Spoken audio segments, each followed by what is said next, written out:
Formalmente.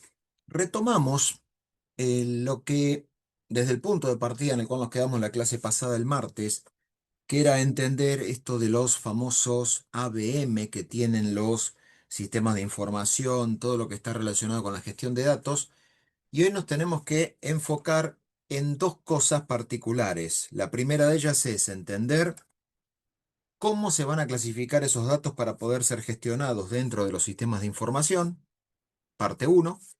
Y la parte 2 es algo a lo que ustedes no van a poder escapar independientemente de que les guste la tecnología, les sea cercana o les sea lejana, pero hay algo que la mayoría de las organizaciones van a requerir de quienes, quiero creer que van a ser ustedes, administran los recursos de las organizaciones, es entender lo que es el costo de la tecnología. Entonces, por más que uno pueda ser cercano o lejano, que le guste o rechace o aborrezca la tecnología, eso va a ser independiente, pero hay algo que no van a poder escapar y es específicamente a asignar valores económicos y eventualmente financieros al proceso de la administración de la tecnología. Entonces, esta lógica hace que nos enfoquemos en otro tema, que como les voy a decir nuevamente, pregunta de examen, que está relacionada con el costo total de propiedad de la tecnología. Tengan en cuenta que cuando hablamos de la tecnología no es únicamente la inversión que uno podría llegar a, hasta si se quiere, sumar en forma lineal y entender que para tener tecnología voy a tener que comprar equipos, licencias, etcétera. Voy a tener que entender que la tecnología va a ser utilizada en forma recurrente, una palabrita que voy a mencionar mucho a lo largo de toda la clase de hoy, y que ese costo recurrente termina englobándose en lo que la consultora de sistemas llama Gartner, llama lo que es el costo total de la propiedad de los proyectos de tecnología. Entonces, en esa idea de incorporar tecnología que por definición o axiomáticamente implica que el incorporar tecnología en una organización va a hacer que la organización tenga mejores elementos para tomar decisiones, nuevamente, mejores elementos, no tomar decisiones, sino tener elementos para tomar mejores decisiones y que la toma de decisiones sea eh, particular o específica o incluso correcta o técnicamente incorrecta, eso es totalmente aleatorio. Lo que necesito entender es que al incorporar tecnología voy a poder tomar decisiones que se espera que sean de mejor calidad.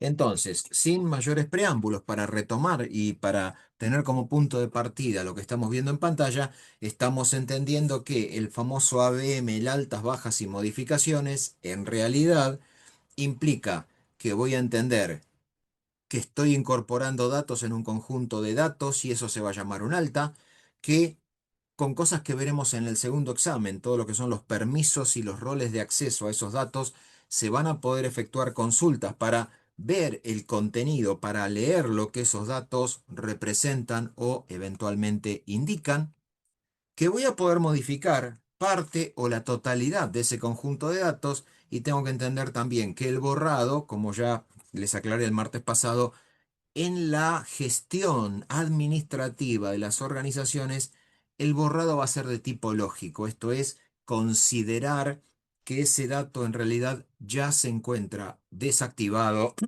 es viejo o no debe ser considerado para ningún tipo de cálculo y que es muy raro y muy esporádico que en la gestión administrativa de una organización yo haga borrado físico de los datos, porque nuevamente por un tema de gestión de información, yo necesito también axiomáticamente que esa información sea consistente. Entonces, si hay algún dato que desapareció, ya la información no empieza a tener sentido para la toma de decisiones. Nuevamente, hablemos de entender que una cosa es el borrado físico, es decir, hacerlo desaparecer, y otra cosa es hacer que ese borrado sea desde el punto de vista lógico. Pero ahora viene un tema no menor y es entender el concepto de tablas.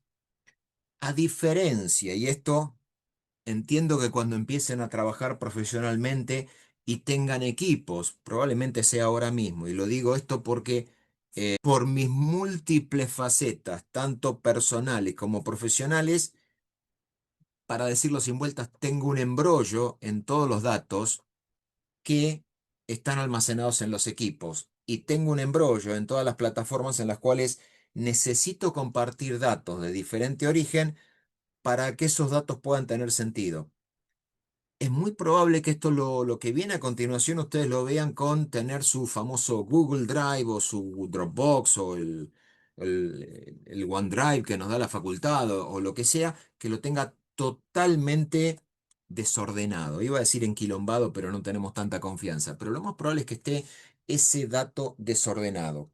Y acá tengo que separar y dejar en claro, lo que uno haga con los datos personales, si no quiere tener estructura de cómo se almacenan los archivos, si no quiere tener estructura para entender cómo organizarlos para eventualmente recuperarlos, a nivel personal uno puede hacer lo que quiera desde el punto de vista eh, humano, personal, particular, y hasta incluso puede no tener ningún tipo o ningún sistema de ordenamiento.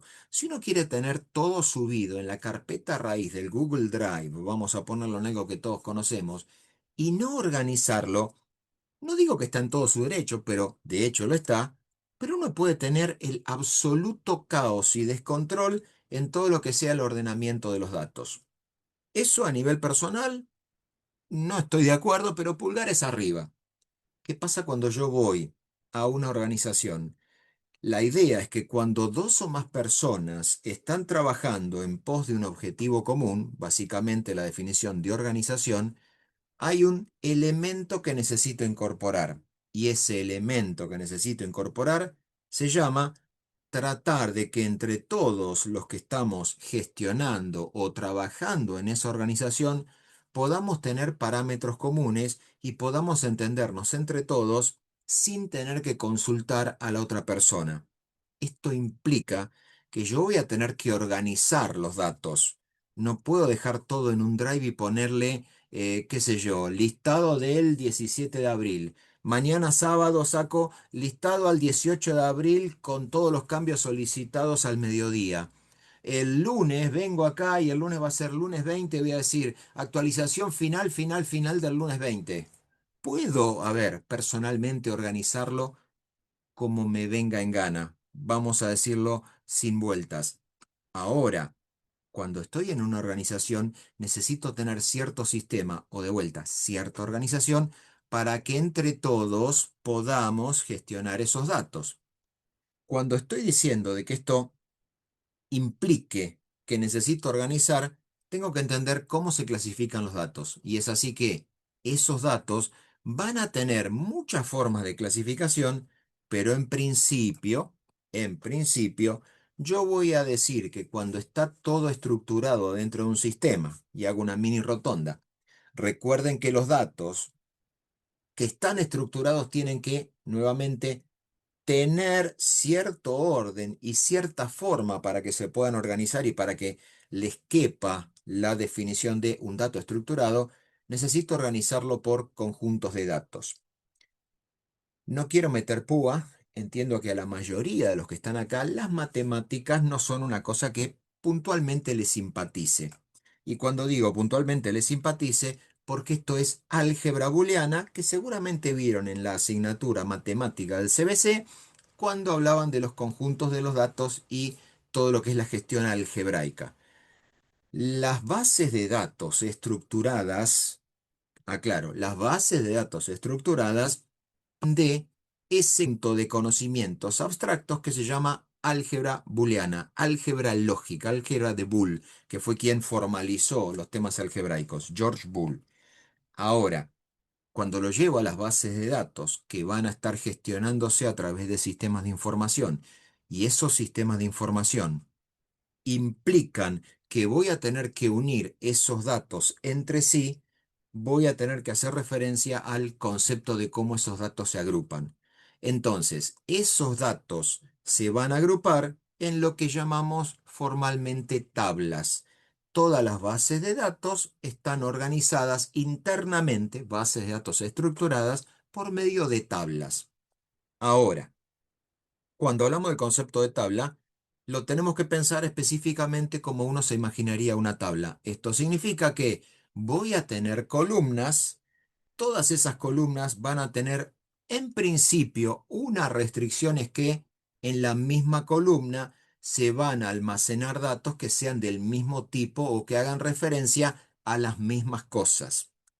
Un ejemplo, si en la tabla que la facultad me brinda a mí me dice la columna 1 corresponde al número de registro, la columna 2 corresponde al DNI, la columna 3 corresponde al apellido, la columna 4 corresponde al nombre, la columna 5 corresponde a la fecha de nacimiento, la lógica es que en esa tabla y en esa columna, cuando me ponga DNI, no me aparezca el número de registro o el número de quill o la fecha de nacimiento o, qué sé yo, el número de licencia de conducir o el número de pasaporte. La idea de las tablas es que cada columna contenga el mismo tipo de datos. Esto quiere decir que si yo me paro en una tabla y me paro donde dice DNI, voy a encontrar debajo, uno debajo del otro, el mismo tipo de dato. No el mismo dato en sí, sino que voy a encontrar el mismo tipo de datos. Básicamente, en la columna DNI me van a aparecer los DNI. En la columna apellidos me van a aparecer los apellidos. Esto lleva un tema, voy a publicar un paper en la jornada de sistemas para junio, ustedes ya van a haber terminado la cursada, pero hay que entender algo, es que la gente se equivoca cuando carga los datos. Incluso las personas, llamémosle más avesadas o que se dedican a esto como parte formal de su trabajo, hay veces que cargan mal los datos. Y de nuevo, meto el dedo en la llaga. Más de uno de los que completó el formulario de conocimientos previos se equivocó al poner el correo electrónico. Esto de vuelta, como es un campo que valida que tenga correo electrónico y la única validación que puede existir contra un correo electrónico es que necesariamente tiene que aparecer la arroba, si yo pongo Aníbal en ese campo y la A con una arroba, el campo va a ser válido porque la única validación posible es que contenga el contenido de esa letra o ese carácter que es la arroba. No hay forma de limitar que tenga que tener un dominio predefinido, @gmail.com, @económicoar, @hotmail, el dominio que sea, @fraqueli.net, con que contenga la arroba, el formulario lo va a tomar como válido. Ahora, más de uno se equivocó y uno podría decir, che, ¿cómo te podés equivocar al colocar tu propio correo electrónico? Y la verdad es que tengamos en cuenta que no estamos todos completando formularios, casi seguro ninguno de ustedes o muy pocos de ustedes lo han hecho, en la tranquilidad de su hogar o en la tranquilidad de la sala de espera o en la tranquilidad de la biblioteca y lo único que hicieron fue completar todo normalmente. Lo más probable es que el formulario lo hayan completado desde arriba de un medio de transporte con una pantallita limitada como por ejemplo la del teléfono celular y lo único que van a estar haciendo ahí es tipear con un teclado que es mucho más chico que la dimensión de cada una de las yemas de mis dedos. Entonces, es natural que esos errores ocurran. Es natural y es habitual que cuando dice apellido pongo el nombre y cuando dice nombre pongo apellido. Y ni que pensar las personas cuyo apellido es un nombre. Hay un colega locutor que se llama Julio Bruno y si uno no sabe cuál es el nombre, no sabe si es Julio el apellido o Bruno el apellido y Julio el nombre o Bruno el nombre. Tengo un ex compañero de trabajo que no voy a mencionar, que en inglés andaba perfecto, se llamaba Gabriel Gordon, dos nombres, con lo cual no sabían las personas si tenían que llamarlo Gabriel o Gordon, porque ambos, Gordon y Gabriel, son nombres y son apellidos para la cultura anglosajona. Entonces, ese tipo de errores van a existir siempre. Lo que tenemos que entender es que cuando voy a clasificar los datos, y de vuelta, no tengo que perder el horizonte de que yo con los datos voy a pretender tomar decisiones que sean mejores, no mejores decisiones, pero decisiones con mayor elemento para poder tomar decisiones que eventualmente sean mejores, tengo que entender cómo se clasifican esos datos. Y acá veamos lo que pasa con los datos nuestros y de ustedes también en la Facultad de Ciencias Económicas. Hay ciertos datos que van a ser relativamente estables, que no van a cambiar nunca, o que eventualmente van a cambiar, pero va a ser muy esporádico el cambio. Todos los datos que la facultad tiene de ustedes y míos como estudiantes son nuestra fecha de nacimiento, el DNI, nombre y apellido, lugar de nacimiento, domicilio, teléfono celular, teléfonos fijos si eventualmente sean, la casilla de correo electrónico que uno marca como principal, pero todos esos datos que uno piensa que la facultad tiene de todos nosotros son relativamente estables. Pero eso no implica, y esto hay que entenderlo desde el momento cero, no implica que un dato sea relativamente estable a que esté, como se dice coloquialmente, tallado en piedra y sea inmodificable. Y vamos a cosas particulares. Yo como ciudadano uruguayo estoy registrado en la facultad con un DNI de extranjero. Si el día de mañana me nacionalizo argentino, la facultad se va a dar cuenta que yo voy a venir a presentarme y le voy a decir, ¿sabe qué? Tengo, en este caso, el nuevo como argentino y por ende todo el registro anterior mío del DNI, cámbielo del DNI de extranjero a un DNI de ciudadano argentino. En el caso de los que sean argentinos, este cambio no va a proceder nunca. Ahora, eso no implica en el caso de ustedes que ustedes puedan cambiar de nombre, puedan cambiar de apellido, puedan cambiar, al igual que yo, nombre y apellido al menos no hasta que sea ciudadano argentino, eso no lo voy a poder hacer, pero no voy a poder cambiar nombre y apellido como ustedes los argentinos sí pueden hacer, pero vamos a poder cambiar el domicilio, vamos a poder cambiar nuestro teléfono celular, vamos a poder cambiar, qué sé yo, el correo electrónico. Incluso si estuviera mal escrita la fecha de nacimiento o lo que veo cuando tomo lista, hay algunos de los nombres de ustedes que están mal escritos o están unidos o están cortados o hay nombres faltantes, eso no implica que el dato está tallado en piedra, implica que se puede modificar. Pero en conjunto, todos esos datos son relativamente estables. La facultad cuando entramos acá nos dio un número de registro y ese número de registro es el que vamos a tener, que quede claro, de por vida en todas las instancias educativas de la facultad. Mi número de registro de la facultad, si yo el día de mañana deseo volver para estudiar la licenciatura en economía y le digo al departamento de alumnos de económicas, rehabilitame para poder estudiar la licenciatura en economía y poder inscribirme a cursar materias como estudiantes, la facultad me va a habilitar el número de registro nuevamente y me voy a poder inscribir al igual que hacen ustedes todos los cuatrimestres. Ahora, si el día de mañana, como ocurrió en mi caso, la facultad me dice, mire, usted, además de estudiante de una de las facultades de la UBA, usted va a ser docente, en este caso, en una de las facultades de la UBA, pero la Universidad de Buenos Aires tiene que destinar presupuesto que manda el Ministerio de Educación para pagarle a usted, Fraquel, y su salario, usted va a tener que gestionar un número de legajo de empleado en relación de dependencia con la Universidad de Buenos Aires. Esto implica que por más que yo esté dando clases ahora en la Facultad de Ciencias Económicas, si me postulo concursalmente para dar clases en la Facultad de Derecho, a modo de ejemplo, me postulo a la Facultad de Derecho y la Facultad de Derecho, cuando me pague mi salario como docente en la Facultad de Derecho, ese salario va a estar asociado a mi mismo número de legajo.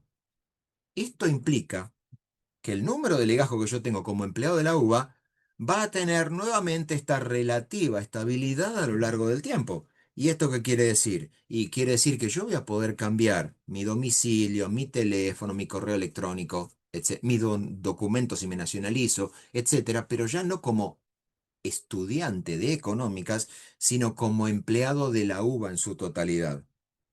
A este conjunto de datos que es relativamente estable y que yo utilizo para consultarlo por X cantidad de motivos, se los denomina tablas maestras. Ejemplos de esto es, básicamente, entender que yo primero voy a tener que armar la tabla de productos o el catálogo de productos, voy a tener que armar la tabla de clientes o mi listado de clientes y voy a tener que armar la tabla de empleados o mi detalle de personal. Esos datos de la persona o, por ejemplo, en el caso de UBA, ustedes como estudiantes, la UBA tiene el famoso padrón de estudiantes. Con ese padrón de estudiantes, la semana que viene van a poder votar. Con ese padrón de estudiantes van a poder ir registrando todas las materias que vayan aprobando. Con ese padrón de estudiantes, después van a obtener, si hay algún tipo de acuerdo, algún comercio, con algún comercio, digo, algún tipo de descuento. Pero ese padrón de estudiantes tiene datos que son, nuevamente, comillas, relativamente estables. En el caso del padrón de estudiantes, hay un dato que no va a cambiar nunca, que creo que todos lo intuyen y por algo yo les digo a cada rato, ¿todavía no lo memorizaste? Es tu número de registro. Tu número de registro es algo que no cambia nunca hasta que mueras. No se lo van a dar a otro si vos te morís y le dan un número de registro usado como pasa, por ejemplo, en los extranjeros que se nacionalizan argentinos y que les asignan un DNI más o menos cercano a la fecha que hubieran tenido de haber nacido en Argentina. Y ese DNI, sabemos todos, si es feo decirlo, pero ese DNI corresponde a una persona fallecida. Los que nos nacionalicemos, eventualmente, vamos a usar un número de DNI que ya fue asignado en algún momento de la vida a una persona que ya no vive más.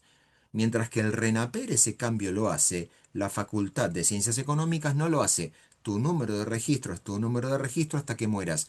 Y cuando vos mueras no se lo asignan a otra persona. ¿Por qué? Porque forma parte de tu historial académico. Entonces, ese historial académico está asociado de por vida al número de registro, porque de vuelta, estudia licenciatura en administración, después quiere ser actuario, y después quiere ser licenciado en economía o estudiar licenciatura en sistemas, tu número de registro para todas las carreras en económicas es siempre el mismo y es un número que ya está, ahora sí voy a hacer el chiste, tallado de por vida y lleva tu nombre y tu apellido. Y tu número de registro es el que se va a utilizar para entender si, por ejemplo, alguna de las materias de la licenciatura en administración después las querés utilizar en la licenciatura en sistemas, vos vas a ir al departamento de alumnos y le vas a decir, mire, yo esta materia es equivalente a la de la nueva carrera que quiero estudiar y mi número de registro prueba, mi número de registro individual de persona, prueba que esta materia yo la aprobé como licenciado en administración y por ende, señor Facultad de Ciencias Económicas, démela como equivalencia para la licenciatura en sistemas. Esto es lo que, a diferencia de otras gestiones, la Facultad de Ciencias Económicas dice, son todos estables relativamente, pero hay uno que no se cambia nunca y es tu número de registro. Ese número de registro que está en el padrón de estudiantes, que es algo que no va a cambiar nunca más, es lo que se llama una tabla maestra. Ahora, lo más probable es que ustedes también quieran que, a medida que vas aprobando una materia, cada transacción, cada evento, cada actividad vaya quedando registrado en tu historial académico. Esto va a implicar que un estudiante de económicas va a tener muchas transacciones, muchas registraciones de cada materia que vaya aprobando o vaya desaprobando. Entonces, cuando gestiono los datos, no es solamente el padrón de estudiantes. A mí me interesa gestionar los datos de los estudiantes teniendo el padrón, es decir, los datos por los cuales los identifico a cada uno de ustedes, pero también entender que esos datos van a ir cambiando y se van a ir actualizando, idealmente en forma muy frecuente, esas transacciones con cada nueva materia que vas aprobando o cada nueva equivalencia que vas dando y con cada cambio con corte de cuatrimestre con el recálculo del promedio y el recálculo del ranking. Entonces, mientras que yo digo, los datos hacen referencia a los estudiantes, tengo que entender que hay datos de los estudiantes que van a cambiar muy poco y hay datos que van a estar cambiando permanentemente con cada cuatrimestre, con cada intensivo, con cada materia libre, con cada final, con cada cursada virtual. todos esos datos de los estudiantes que hacen a las transacciones, que en definitiva determinan si aprobaste la materia y en definitiva, al final del camino, determinan si te recibiste o no te recibiste, esos van a estar en una tabla distinta que va a tener mucho más volumen y que se van a llamar tablas transaccionales.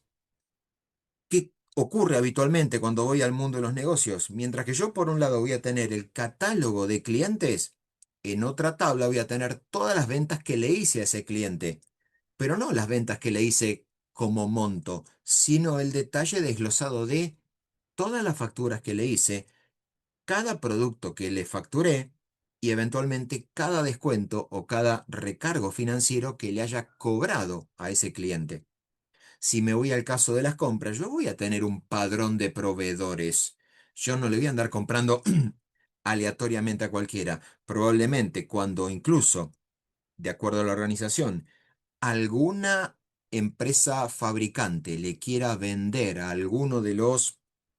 eh, alguna de las empresas, probablemente la empresa le va a decir, ok, primero, completame todos estos datos, dame tu número de quit, tu historial, no sé, tributario, historial económico, financiero, bancario, condiciones como proveedor, completame una carpeta y yo, empresa, te habilito a vos para que seas proveedor mío. Eso probablemente va a ir a parar al padrón de proveedores o a la tabla de proveedores. Ahora, el detalle de todas las órdenes de compra que yo empresa le pedí a cada proveedor, el detalle de todas las entregas que cada proveedor me hizo a esos productos, el detalle de todo lo que yo le pagué a ese proveedor, el detalle de los movimientos de inventarios, de lo que recibí más lo que vendí y demás, todos esos van a ser datos que se van a actualizar frecuentemente, y aclaro entre paréntesis, si estamos bajo el paraguas de Big Data estaría hablando de que esto se actualiza muy frecuentemente, cierro paréntesis, pero todos esos datos que se van a estar actualizando en forma frecuente, permanente, hasta si se quiere a nivel de milisegundos, pero todos esos van a estar incorporados dentro de las tablas de transacciones. En principio, yo tengo datos maestros con datos, o tablas maestras digo, con datos relativamente estables, y tengo tablas transaccionales que registran eventos o, como su nombre lo indica, transacciones. Si vieron el video, tenemos más que claro que son intercambios y que esos intercambios lo que hacen es, en definitiva, registrar cada uno de esos intercambios en las tablas que correspondan. Ahora, entendamos la diferencia clave de todo esto que está por acá. Las tablas maestras son poco variables, las transaccionales son muy variables, mientras que las tablas maestras son la base de referencia, las tablas transaccionales reflejan las operaciones. Por ejemplo, vamos a lo que nos ocurre en esta asignatura en este momento. Ustedes del 12 al 18 de febrero pasado se inscribieron para cursar el primer cuatrimestre. Eligieron la asignatura 463 curso 08. La asignatura 463 existió siempre desde que está el nuevo plan de carrera para los licenciados en administración desde enero del 2025. La asignatura corresponde al curso, a la materia 463. Ahora, este cuatrimestre, el curso 8 de todos los que hay disponibles, el curso 8 está a cargo mío.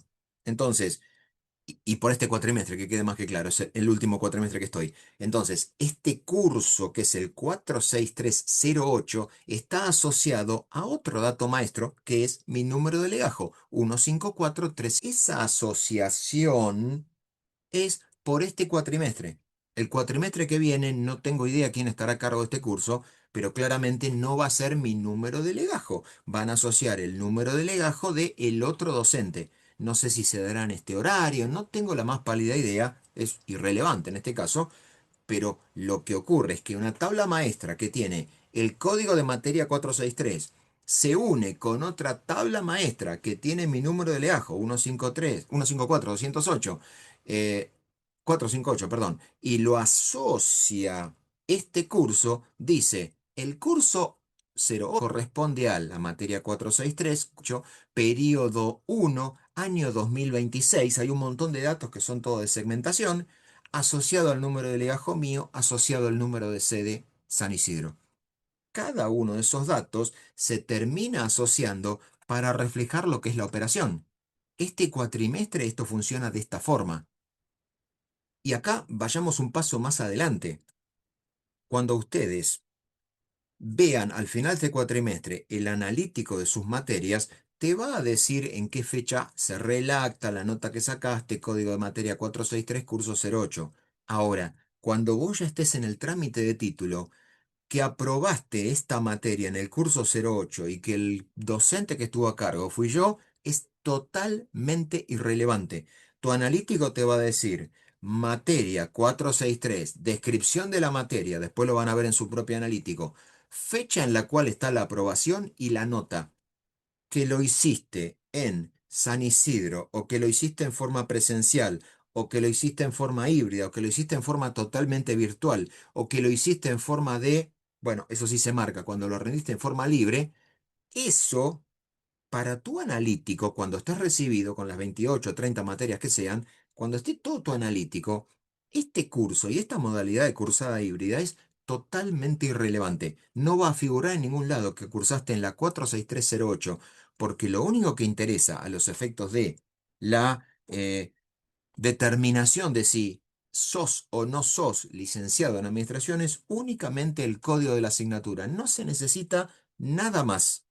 Porque al final del camino, nuevamente, con que tengas todas las materias aprobadas y aparezca la leyenda, el alumno, por ustedes, ha aprobado todas las materias de lo que se llama el plan carrera, el plan 2026, perdón, 2025, carrera licenciatura en administración, según la resolución de Consejo Superior, etcétera, etcétera. Una vez que vos aprobaste todas las materias que corresponden a esta cursada, sos licenciado en administración. Corto y simple. Volvamos a la parte técnica. Mientras que las tablas maestras van a estar identificadas con una clave primaria, ahora defino lo que es una clave, van a estar identificadas como por medio de una clave que se llama primaria y que es habitualmente simple,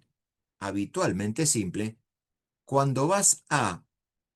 ¿Qué hace una persona llegando 35 minutos más tarde? Pero bueno, em, cuando vas a detallar la transacción, vas a tener que saber identificar a qué valor maestro está haciendo referencia.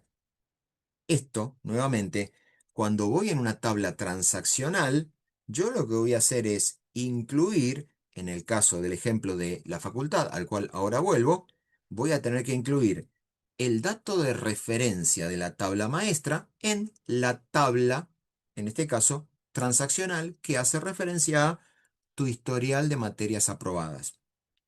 Ejemplo, cuando vos entres en el campus en Miecon y veas analítico de materias aprobadas, no sé cómo se lo muestran a ustedes ahora, pero lo que era el viejo analítico de materias aprobadas, en algún momento te va a decir materia código tal, curso tal, descripción de la materia, no del curso. No te va a figurar con qué docente lo hiciste, te va a figurar la nota y lo único que te va a decir es en qué fecha esa nota aparece a los efectos de la registración en el acta como que esa materia fue aprobada.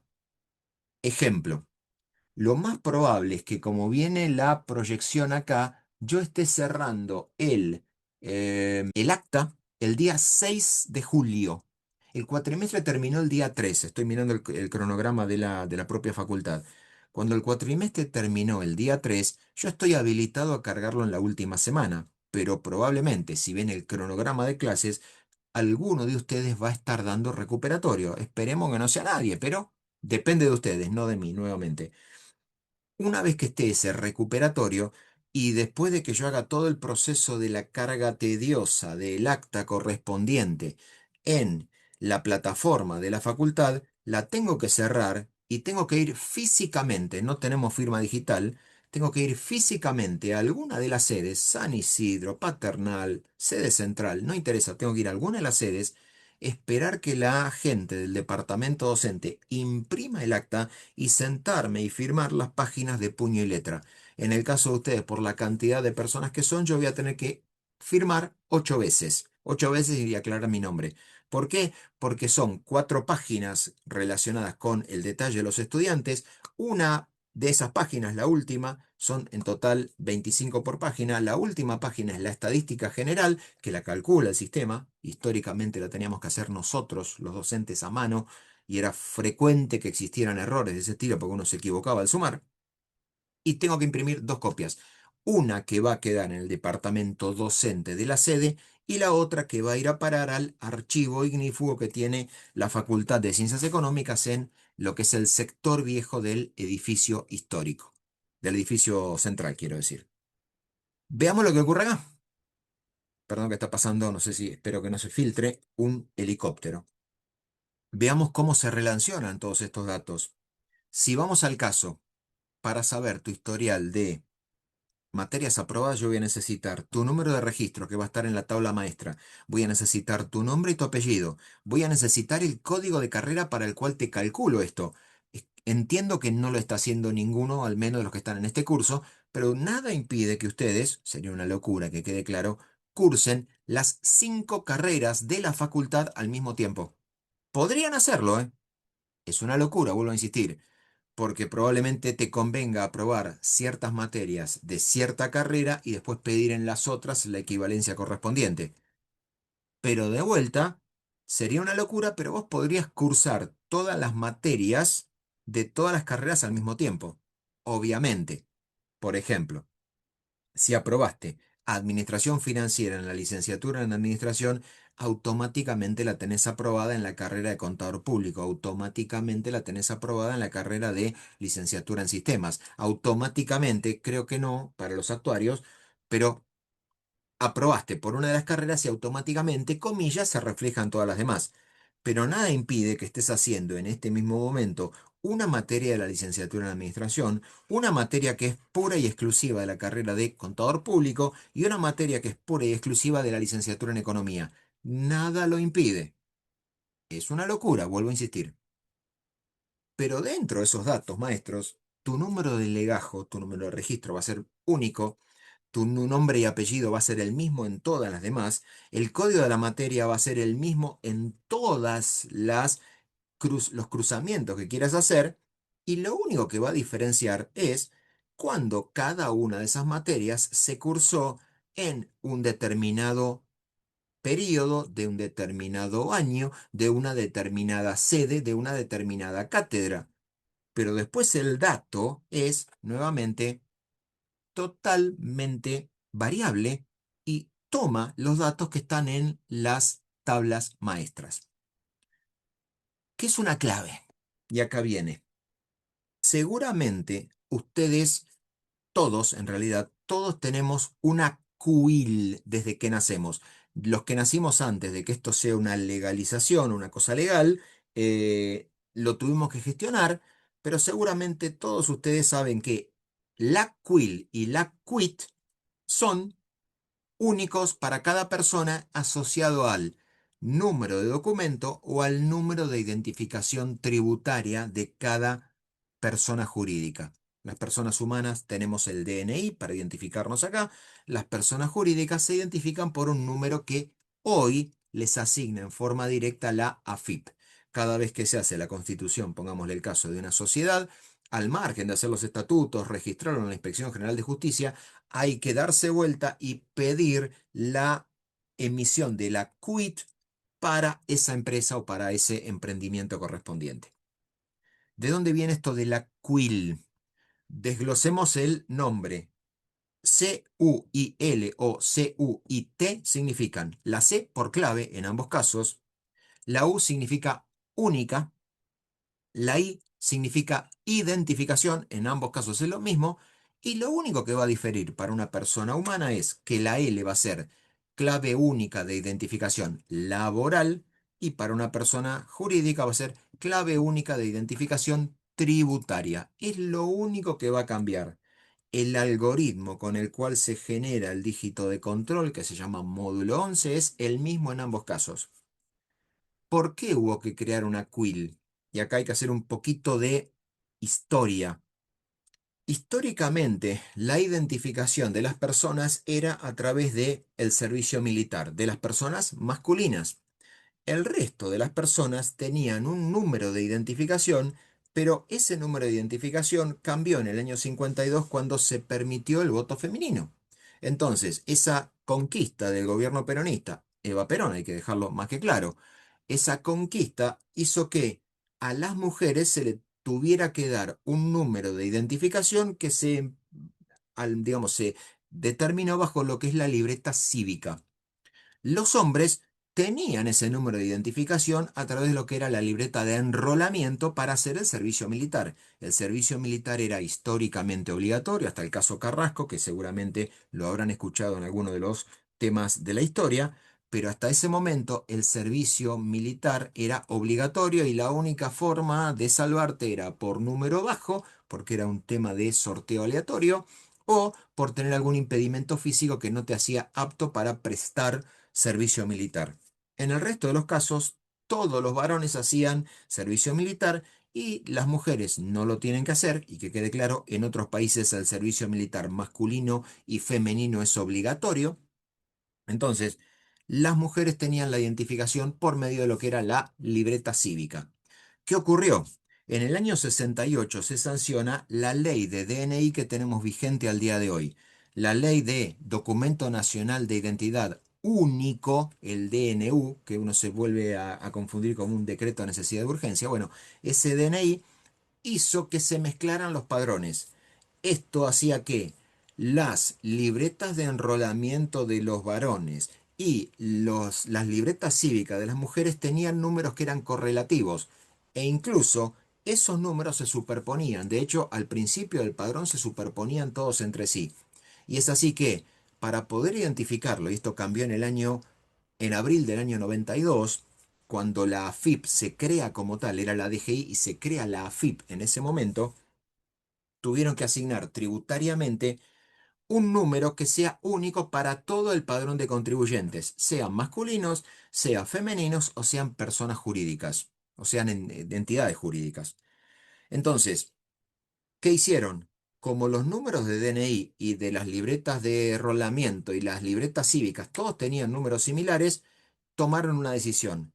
Empezaron a emitir DNIs nativos del 10.400.000 en adelante. Esto implica que todos aquellos que tengan algún familiar, probablemente algún padre o algún abuelo, que tenga algún DNI que sea menor al 10.400.000, es casi seguro que ese número se le asignó viniendo de una libreta cívica o una libreta de enrolamiento. Dicho todo esto, por ejemplo, una amiga de mi mamá que tiene 90 años tiene DNI 2 millones. Bueno, ella tenía una libreta cívica que se transformó en un DNI y por ende hubo que hacerlo. Cuando se forma esto en abril del 92 se tiene que armar una clave única de identificación CUI, en este caso tributaria a los efectos de pago de impuestos o laboral a los efectos del trabajo en relación de dependencia o en forma independiente. Entonces, en esta lógica se tuvo que armar una clave única. Las claves únicas en los maestros, en las tablas maestras, son casi siempre simples. Por ejemplo, su número de registro es una clave única simple. Mi número de legajo es una clave única simple. Su DNI no es una clave única simple, pero su CUIL o QUIT es. El DNI no es único, pero la CUIL o la QUIT sí lo es. El código de esta asignatura, la 463, es una clave única. Ahora, cuando uno hace lo que corresponde con la registración de todas las transacciones, básicamente esto es que eh, estás registrando cada materia que vas aprobando. Bueno, ahí empiezan a surgir las transacciones donde tomo datos de tu clave maestra y tomo datos de lo que es la transacción en sí. Hagamos, esperemos que no sea así, cine de terror. Imaginemos que cursan este cuatrimestre, les va mal. Van el cuatrimestre que viene con el otro docente, les va mal. Se presentan al intensivo de verano, les va mal. Se presentan en el primer cuatrimestre 2027, toquemos madera, pero les va mal. Se presentan en el intensivo invierno, les va mal. Se presentan en forma del segundo cuatrimestre, el 2027, y aprobaste.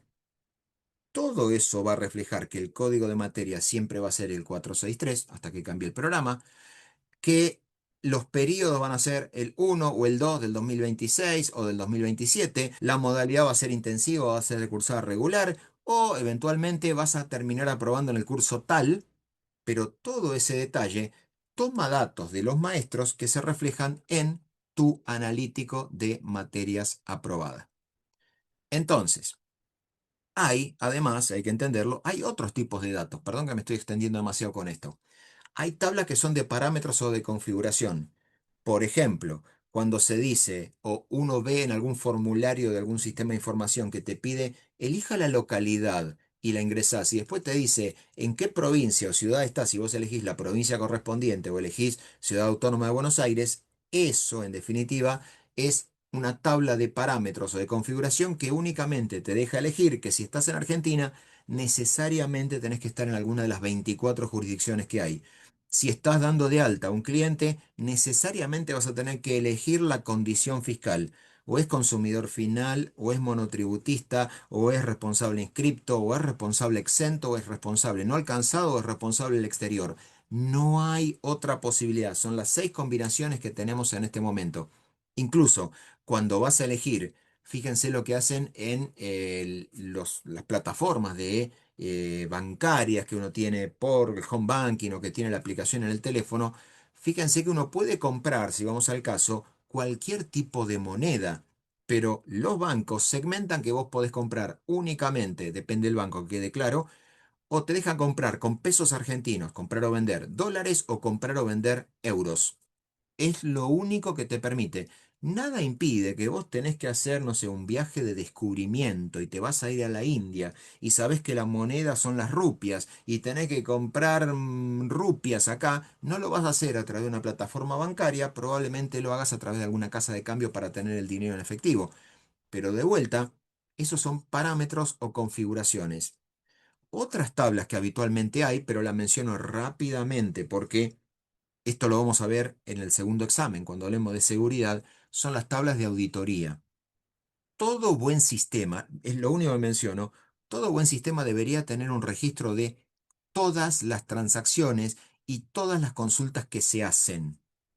¿Qué usuario accedió? ¿Qué registro vio? ¿Qué dato modificó? ¿Qué dato dio de baja? ¿Qué listado imprimió? ¿Qué archivo adjuntó? Todo eso debería quedar en una tabla de auditoría.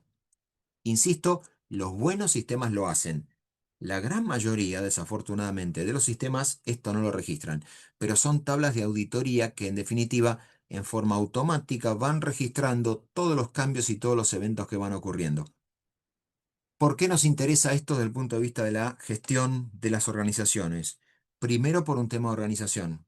Si mi sistema tiene malos datos o esos datos no están mantenidos como corresponde, lo más probable que esos datos no tengan la calidad que yo voy a requerir para poder tomar eh, decisiones de mejor calidad. Si los datos están bien, mejoran las consultas. Imagínense que un sistema de gestión, en vez de obligar, o mejor dicho, limitar las opciones que un sistema, que una persona tiene cuando va a cargar un formulario, le deje elegir en forma libre y hasta si se quiere creativa en qué provincia vive.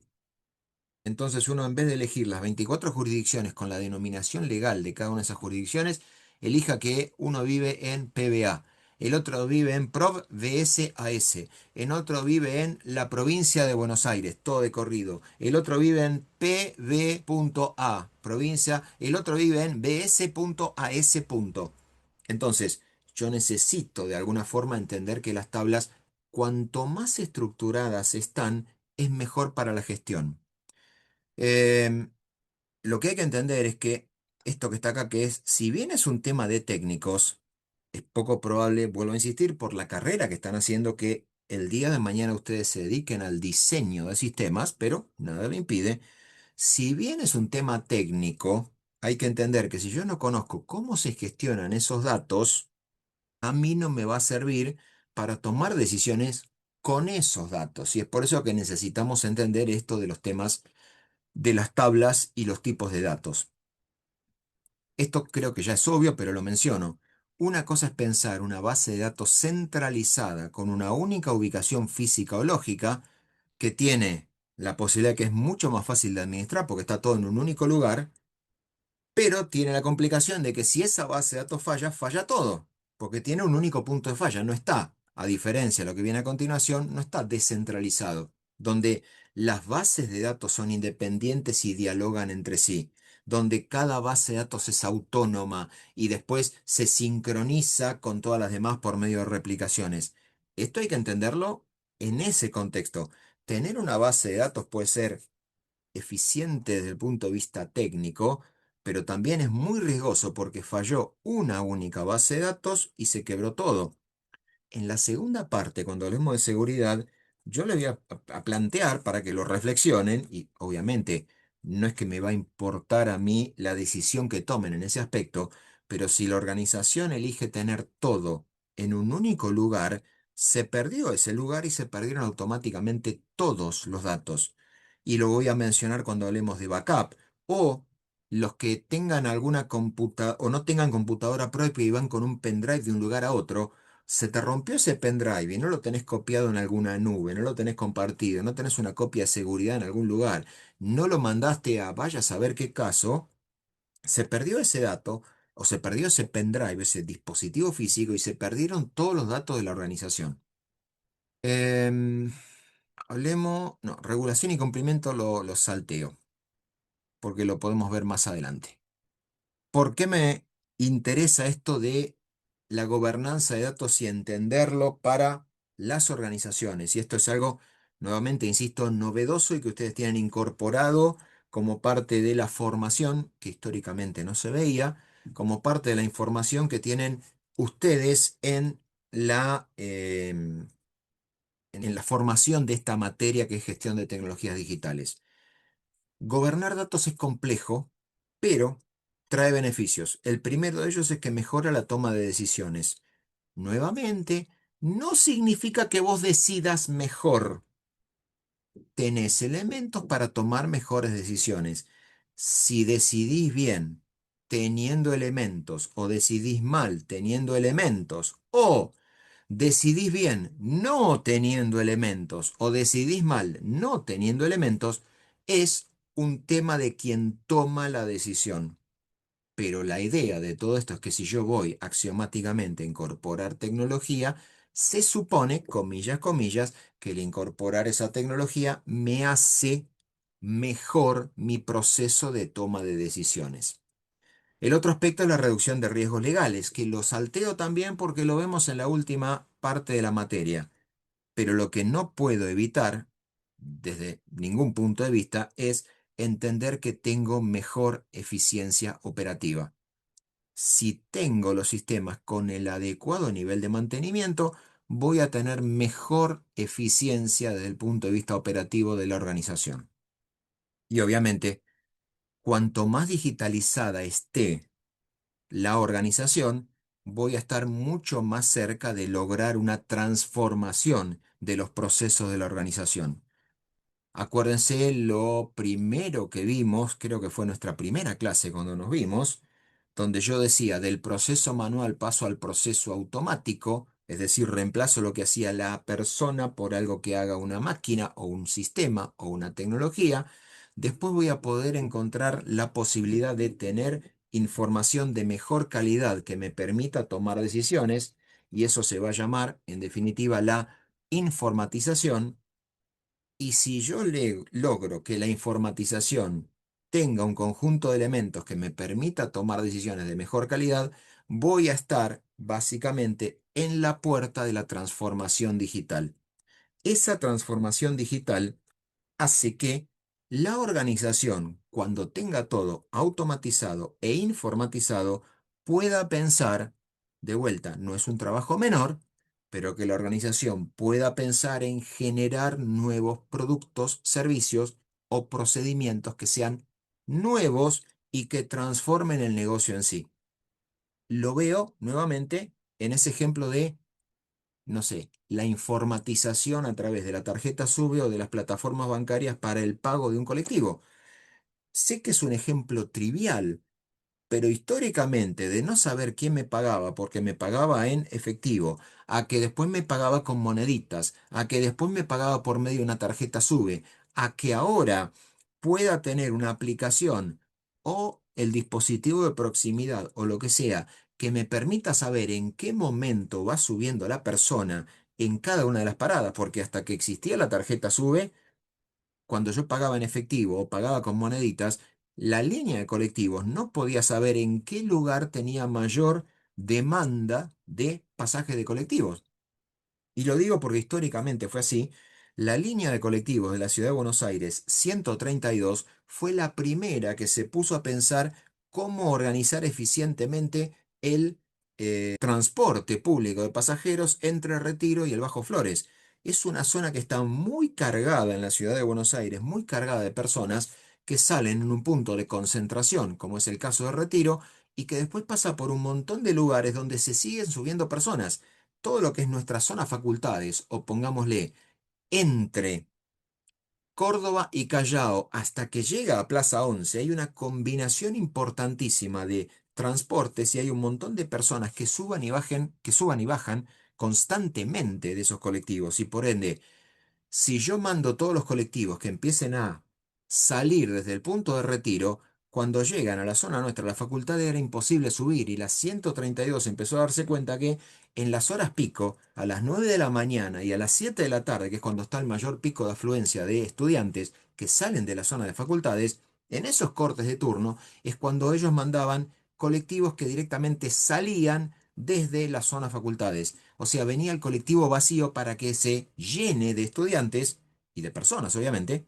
Los estudiantes son personas, que quede claro, pero personas no estudiantes, me refiero, que se carguen, que suban ese colectivo y que lo carguen y que sea mucho más eficiente y que todos puedan trabajar, comillas, de alguna forma mejor.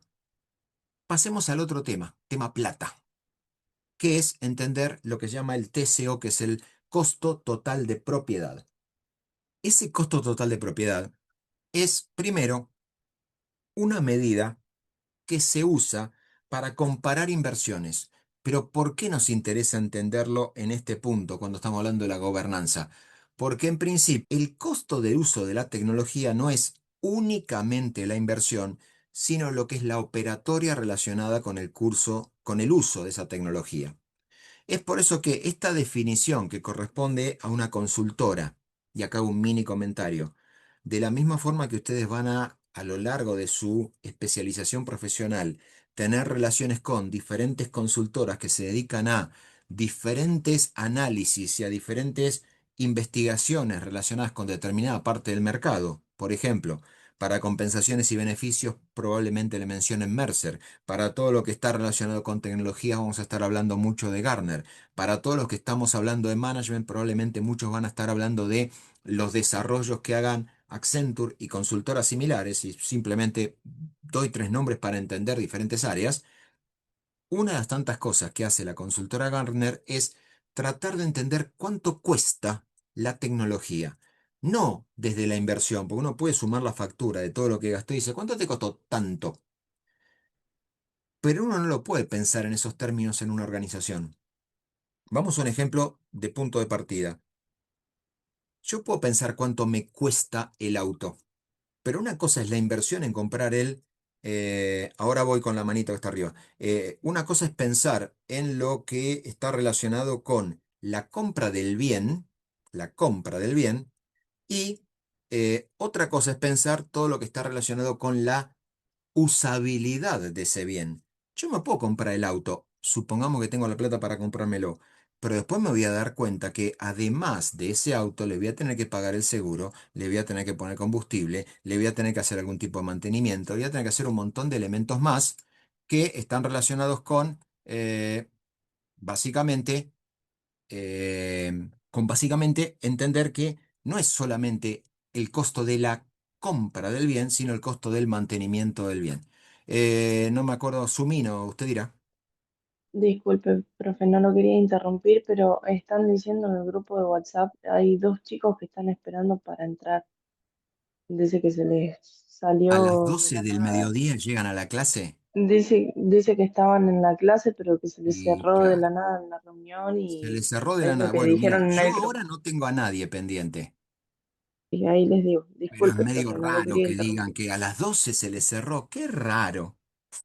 Yo sé que soy una Ahí persona pusieron crédula, también, que cuando hay, otra qué sé yo. chica puso también en el chat, por eso. pero disculpe. A ver en el chat, a ver en el chat. Sí, pero bueno, primero, no tengo nada. Y a las 12:03 llegan.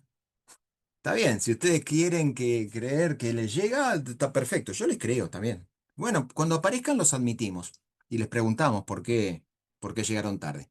Pero bueno, volviendo al tema de acá. Cuando aparezcan, les daremos el correspondiente acceso. Hay que entender dos cosas con la tecnología. Hay cosas que yo voy a poder prever. El costo. Y de vuelta, ustedes probablemente, administrando y como parte de la formación, vamos no a la gran multinacional, vamos a una pyme. Si vos trabajás en la parte de administración y sos un licenciado en administración, yo no digo que tengas que saber del tema, pero se va a esperar que un licenciado en administración entienda de algo tan básico y tan simple como presupuestos.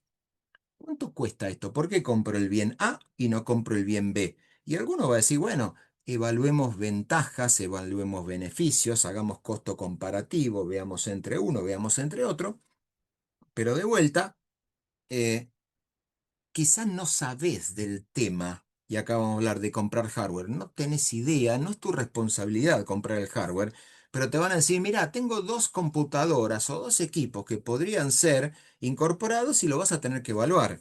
Quizá algo tan específico como un hardware, una computadora, por ahí necesitas un poco más de formación, pero supongamos que tenés la posibilidad y te dicen, che, evalúa qué compramos. Una camioneta Ducato, una camioneta Fiorino, una camioneta Partner.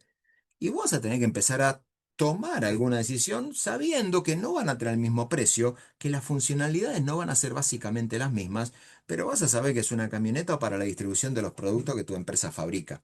Entonces, una cosa es lo que yo puedo entender y ver a nivel factura, que es el costo directo, a través de lo que me van a decir, comillas, los de sistemas, este servidor cuesta tanto, y otra cosa son los costos de tipo indirecto. Como está quedando grabado esto, bueno, en clase también, pero no quiero decir la marca acá, pero el proyecto de los sistemas de gestión, fecha fundacional desde el año 2000, ninguno de esos proyectos comienza en menos de $300.000.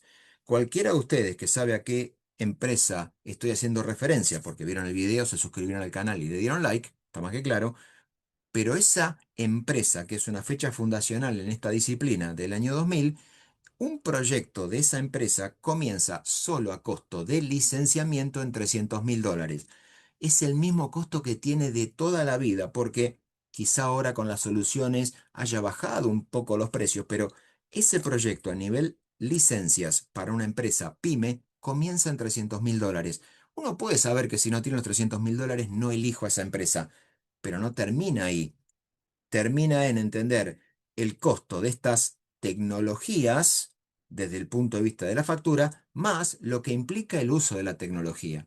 Entonces, yo voy a tener, cuando estoy calculando los costos para entender el costo específico de los sistemas de información, voy a estar entendiendo que específicamente tengo costos que son fijos y costos que van a ser indirectos o que van a ser denominados de ahora en más como costo de tipo recurrente. Acá vinieron tres personas, las cuales están siendo admitidas en este mismo momento. Ahora, hay que entender que hay costos que son directos. Yo necesito el costo del hardware, no hay ningún problema. Los costos de adquisición, la actualización, el arrendamiento, como se dice, el leasing, la depreciación, porque de vuelta, quizá uno con una máquina personal no lo ve, quizá con un teléfono celular personal tampoco lo ve ni lo maneja de esa forma, pero nosotros, y digo esto porque yo tampoco lo hago y que quede claro, cuando se nos rompe el celular no nos queda otra más que comprar otro. En una empresa eso no es un costo así fácil de hacer. Probablemente si uno no puede comprar un celular de las mismas características que tenía, comprará alguno de menor gama o eventualmente se quedará sin celular. Pero, vamos a decirlo también, sin vueltas, si a la Facultad de Ciencias Económicas se le rompe algún tipo de servidor, no es que no puedo estar sin servidor. Directamente no tengo facultad de ciencias económicas, porque los estudiantes van a querer interactuar, los profesores van a querer interactuar, voy a querer cargar las actas, voy a querer registrarme, voy a querer hacer un montón de cosas que dependen de tener la tecnología. Entonces, las organizaciones no pueden hoy en día vivir sin tecnología o como haría cualquiera de nosotros. Se me rompió el celular y estaré sin celular hasta que me pueda comprar otro. Eso no puede ocurrir en las organizaciones. Y es por eso que no es solamente entender cuánto cuesta la incorporación, sino que voy a tener que hacer algún tipo de previsión para entender que en algún momento esa máquina se va a terminar de romper. Hoy en día, eh, no se espera que un teléfono celular tenga una utilidad, por lo que llama la ley de Moore, superior a los 18 meses. Mi teléfono tiene casi 5 años de antigüedad. Está claramente obsoleto, Motorola ya no lo fabrica, hay algunas aplicaciones que ya no corren y algunas aplicaciones directamente, el Gmail, por ejemplo, me está diciendo, mirá que tenés que cambiar el sistema operativo y mi celular no banca el cambio de la versión de Android porque es un celular de modelo muy viejo. Quizá un celular no tan viejo, yo le puedo hacer el cambio de sistema operativo cuando la, eh, el hardware lo permita. Pero en algunos casos eso no lo voy a poder hacer. Incluso desde esta máquina que estoy hablando con ustedes, la versión del Windows de esa máquina, que es la versión del Windows 10, por más que ya está fuera de mantenimiento, que no se puede hacer, por más que yo le quiera instalar la última versión del Windows, la versión 11, no corre en el equipo que tengo. Motivo por el cual esta máquina, esta de las cuales estoy hablando, todas en realidad, las tres que tenemos acá en casa, voy a estar siempre limitado a que va a ser una versión de un sistema operativo viejo. Y en algún momento va a ser tan viejo que algunas aplicaciones ya no van a funcionar en esta versión de Windows. Y, de vuelta, como persona única lo puedo evitar o lo puedo dejar de tener en cuenta. En una organización esto no lo puedo hacer. Definitivamente necesito que la organización vaya previsionando el reemplazo de los equipos. Después, voy a tener que entender que necesito el componente persona. Voy a tener que hablar de las personas, y acaba de depender de la complejidad de la solución tecnológica, quiénes se van a dedicar a administrar los equipos, quiénes se van a dedicar a lo que es la administración de las bases de datos, quiénes van a hacer los backups. Quizá lo tercerizo, quizá no lo tercerizo, pero nuevamente el concepto que vimos el otro día de el FTE, que es el Full Time Equivalent. Esto es, en definitiva, medir los recursos que van a estar relacionados con el área de tecnología. Aclaro porque no sé si lo dejé en claro el otro día, pero cuando uno habla del FTE es una medida de gestión. ¿Cuántas personas en todo lo que es relacionado con la dotación de personal necesito para determinada área? Eso es el concepto del FTE.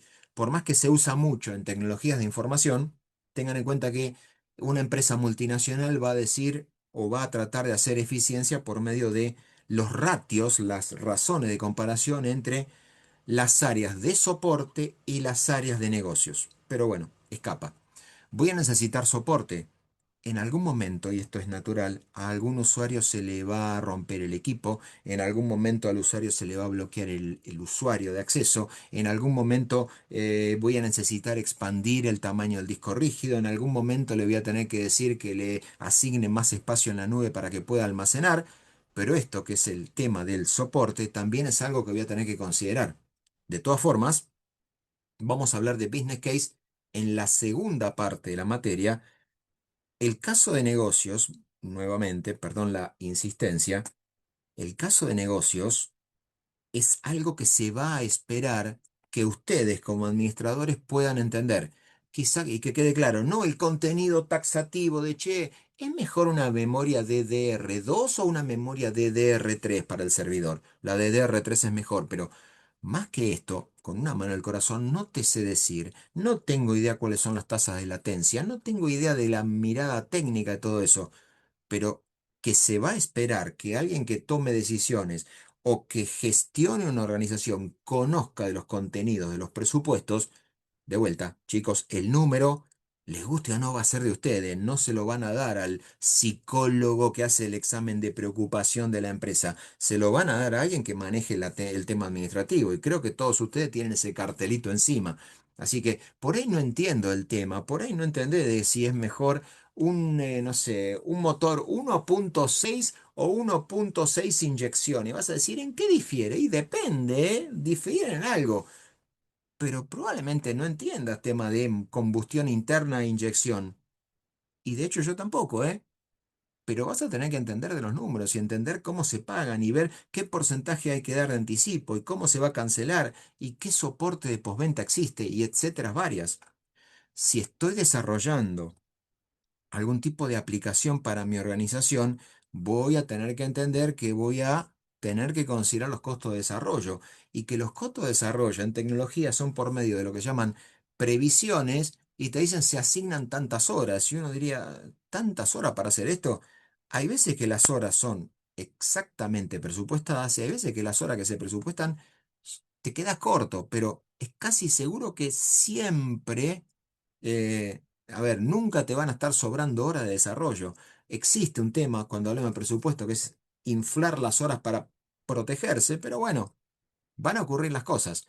Tema de comunicaciones, lo vas a tener que ver. Ahora, cuando vamos a los costos indirectos, esos son los más ocultos y los más difíciles de registrar contablemente porque, de vuelta, están ocultos, no los puedo ver y tenés que entender. ¿Cómo es el soporte del usuario? Si mi sistema está preparado. Si hay soporte informal, que una persona lo ayuda al otro. Eh, no sé si están trabajando.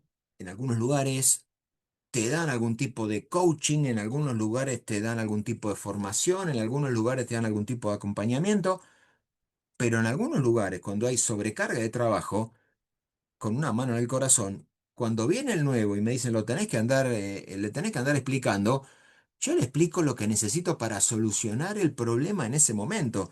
Y probablemente el trabajo de ese nuevo no tenga que ver con lo que es el pico de trabajo de la persona que te está dando la formación. Em, Otro tema para presupuestar es cuánto tiempo hay sin sistema. Creo que lo dije el martes pasado. Si se cae mi Econ en este momento, no pasa nada. No es que no pasa nada. No hay mayor impacto.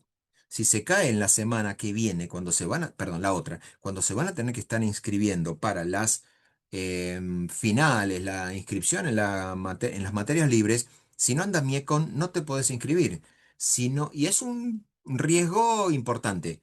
Ahora, si no anda Miecon, cuando sea la primera semana de julio que vas a estar haciendo todo lo que está relacionado con la inscripción, primera, segunda, no me acuerdo cómo está previsto, cuando venga la inscripción, una cosa es la demanda de los que se van a inscribir a dar final y otra cosa es la demanda de todos los estudiantes de todas las carreras de la Facultad de Ciencias Económicas, que todos, en forma sincrónica, van a querer inscribirse para cursar el segundo cuatrimestre del 2000. ¿Por qué nos interesa en la gestión administrativa? Para comparar alternativas. Cuando yo no puedo andar comparando cosas puntuales, es más o menos como decir, ¿qué es mejor, una lapicera Bic o una lapicera Silvapen? Deben tener alguna comparación técnica, pero es algo que yo puedo ver, pues es algo tangible. En las tecnologías habitualmente la tangibilidad es algo que no existe. Entonces, se crean estos indicadores para entender en un lapso determinado, en supongamos 5 años, ¿cuánto cuesta un proyecto? Yo sé que ese proyecto, instalar un ERP, me va a implicar firmar un contrato de 5 años con el proveedor A, el proveedor B y el proveedor C, y voy a tener que empezar a ver cosas que voy a saber. ¿Cuánto es el costo de la licencia por el proveedor A, B, C? Y después voy a tener que ver todo lo que son las horas de soporte, de mantenimiento y los cánones que se van a ir pagando en forma anual. Y ahí tengo que determinar cuánto equipo voy a tener que comprar, si voy a requerir personal especializado o no especializado, si voy a poder eventualmente con el tiempo tercerizar algún área o alguno de esos equipos utilizarlo en vez de comprar lo que sea tercerizado y demás. Esto en todo lo que es almacenamiento en nube es, entre nos, muy importante. A tal punto hago un simple comentario.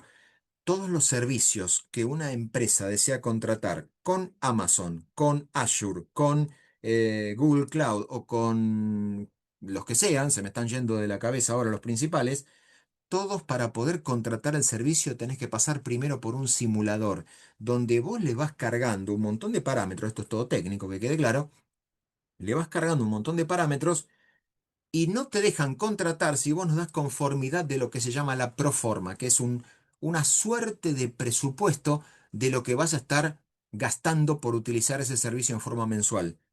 Porque ocurría que era tan complejo, incluso para los de sistemas, no debería ser, pero lo era, que muchas veces las empresas se sorprendían porque, oh, no, ¿cómo decir? No se daban cuenta de lo que tenían que pagar y después les caía la sorpresa y se daban cuenta que habían contratado cosas que no requerían y que no tenían en claro y que no sabían cuánto le iba a costar la factura.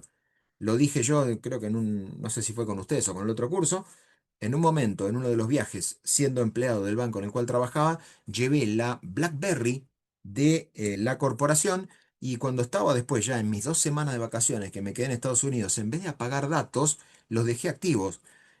La primera semana, que era por tema de trabajo, me lo pagó el banco. Las otras 2 semanas lo tuve que pagar yo, me permitieron pagarlo en 3 cuotas, pero a mí, y acá digo estúpidamente, me sorprendía, che, cuánta cobertura que hay acá. Y claro, porque tenía el plan corporativo, que era tarifa plana, máxima capacidad de navegación, que después claramente cuando viene la factura, a mes vencido, se dieron cuenta que yo había gastado un monto que no estaba previsto y que en unos periodos en los cuales yo me había quedado de motu propio haciendo vacaciones y que bueno, eso lo tuve que pagar de mi bolsillo y de hecho fue así.